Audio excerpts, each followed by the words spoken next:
പ്രകൃതി ഭംഗിയുടെ ഓരോ തുരുത്തുകളാണ് നമ്മുടെ ഓരോ ഗ്രാമങ്ങളും എന്ന് എനിക്ക് തോന്നാറുണ്ട്. പ്രകൃതിയുടെ വന്യതയും ശാന്തതയും മനോഹാരിതയും നമ്മുടെ ഓരോ സ്ഥലങ്ങളിലുമുണ്ട്.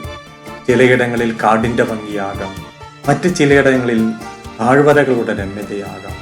നമ്മുടെ നെൽപ്പാടങ്ങളും ചിറകളും തോടുകളും കായലുകളും പുഴകളും ഒക്കെ സൃഷ്ടിക്കുന്ന ആ ഒരു ആംബിയൻസ് ഉണ്ടല്ലോ, അതൊക്കെ ലോകത്ത് എവിടെ ചെന്നാലാണ് കാണാൻ സാധിക്കുക. പ്രകൃതിയുടെ ഈ വിസ്മയ ഭാവങ്ങൾ എത്ര കണ്ടാലും മതി വരുമോ? ഇത്തരം ചെറിയ ചെറിയ സന്തോഷങ്ങൾ മതിയില്ലേ ജീവിതം ധന്യമാകാൻ?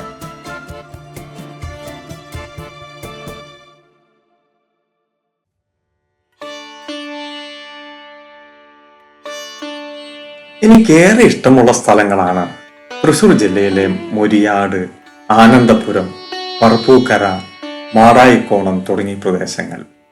എത്ര കണ്ടാലും മതിവരാത്തക്കറെ ഓട് വ്യവസായത്തിന്റെ പ്രബലമായ ഏരിയകളായിരുന്നു ഏതാനും വർഷങ്ങൾക്ക് മുമ്പ് വരെ ഈ സ്ഥലങ്ങളെല്ലാം. ഇപ്പോഴും അവശേഷിക്കുന്ന ഏതാനും ഓട് ടൈൽ കമ്പനികൾ ഈ സ്ഥലങ്ങളിൽ കാണാം.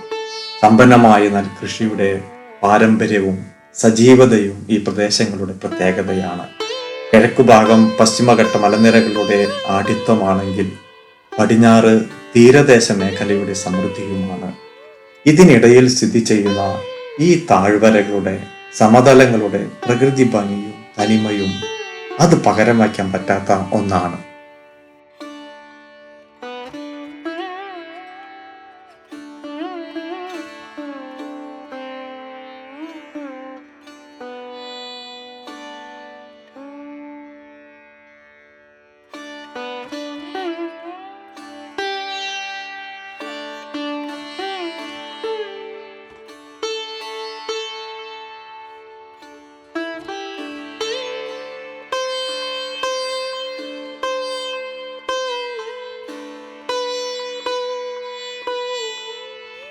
കോട്ട 3 പീടിക സ്റ്റേറ്റ് ഹൈവേയിൽ നിന്നും കൊടകര നെല്ലായി വഴിക്കും നന്ദിക്കരയിൽ നിന്നും നമുക്ക് ഈ സ്ഥലങ്ങളിലേക്ക് പോകാം.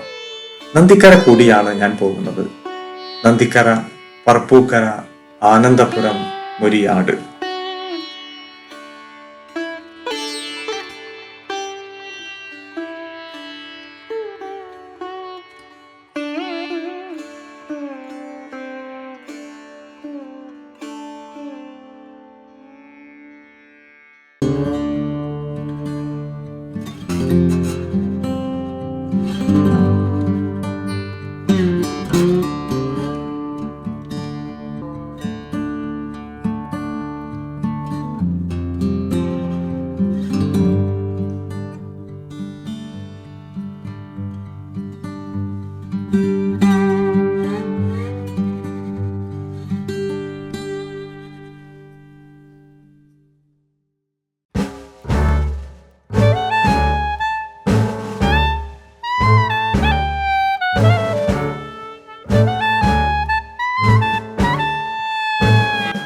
നമ്മുടെയൊക്കെ ബാല്യം ഇങ്ങനെയായിരുന്നില്ലേ?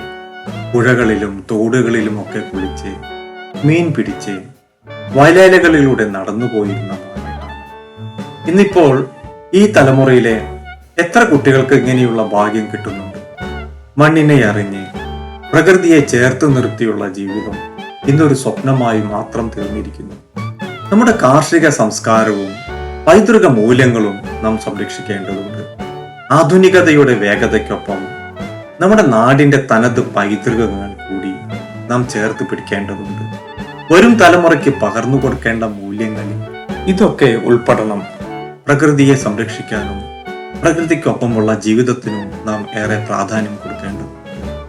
നമ്മുടെ ജൈവ വൈവിധ്യവും സമ്പത്തും സംരക്ഷിക്കാനുള്ള വലിയ ഉത്തരവാദിത്തം നമ്മുടെ കൈകളിലാണ്.